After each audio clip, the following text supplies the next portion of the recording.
Today we're diving into something fascinating and honestly a bit surprising. You know that super romantic idea we've all heard? The whole, just create good art and the rest will follow advice?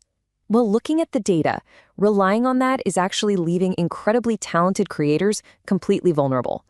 Today, we're going to figure out exactly why so many viral artists just vanish and what building a genuinely sustainable ecosystem looks like in 2026.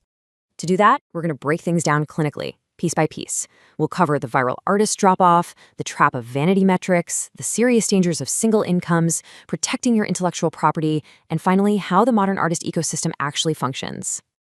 Let's jump right into part one, the viral artist drop-off, or why neglecting long-term strategy for short-term buzz is a huge mistake. Okay, let's dive into this. To really grasp the scale of the problem, we've got to look at a pretty staggering analysis from Reuters Arts and Culture. 72%, a massive 72% of artists who achieve initial viral success disappear from the public eye within just 2 years. That's not just a statistic, it's a flashing red warning light.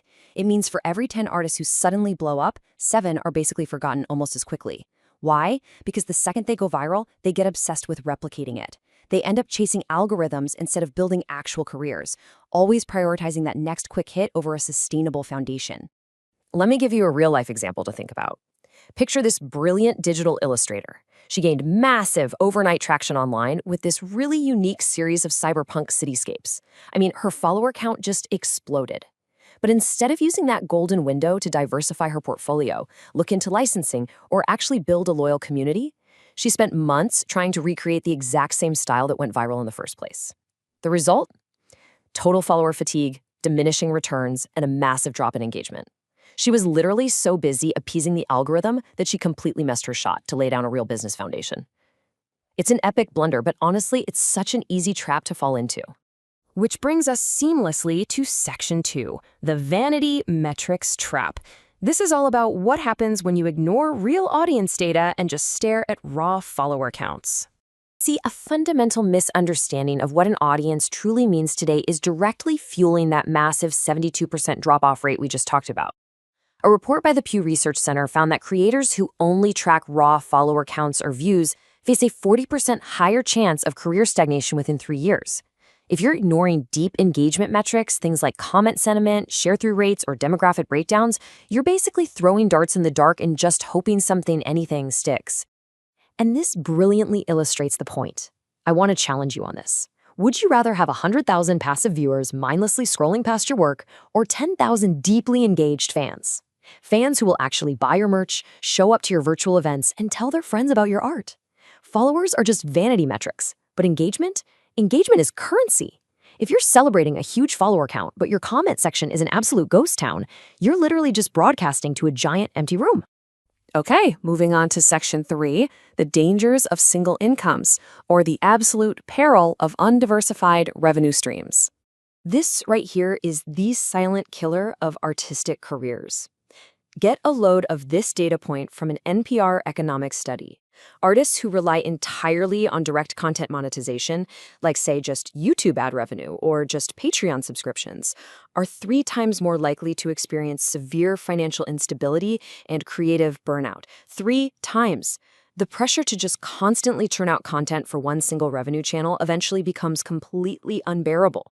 Take the story of an independent game developer who banked absolutely everything on his very first indie title.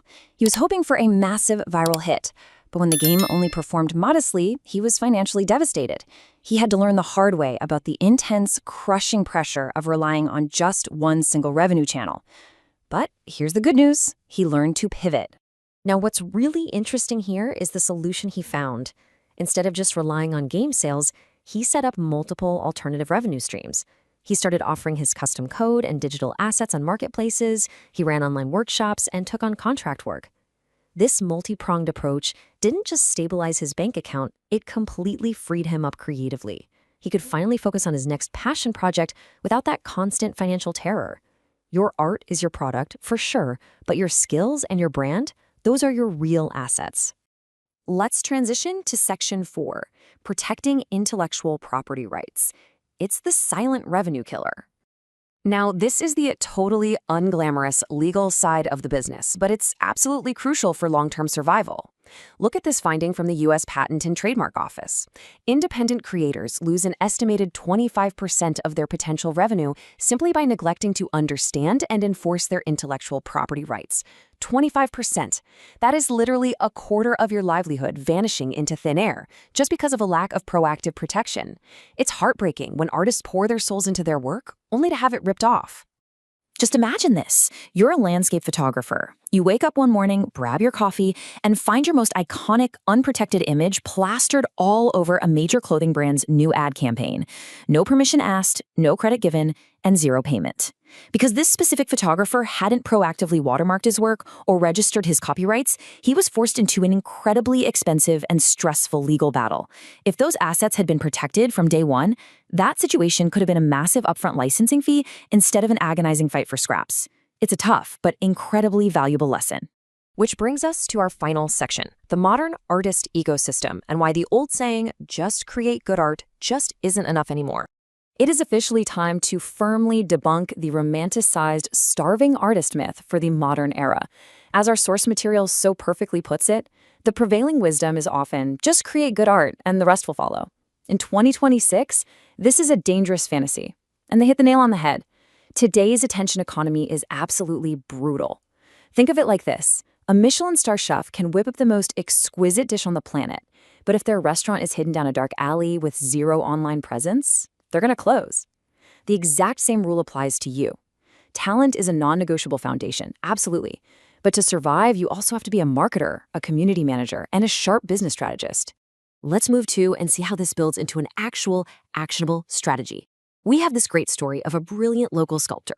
He spent months crafting these single, beautiful pieces, but was incredibly frustrated by low gallery sales. So he completely changed his approach.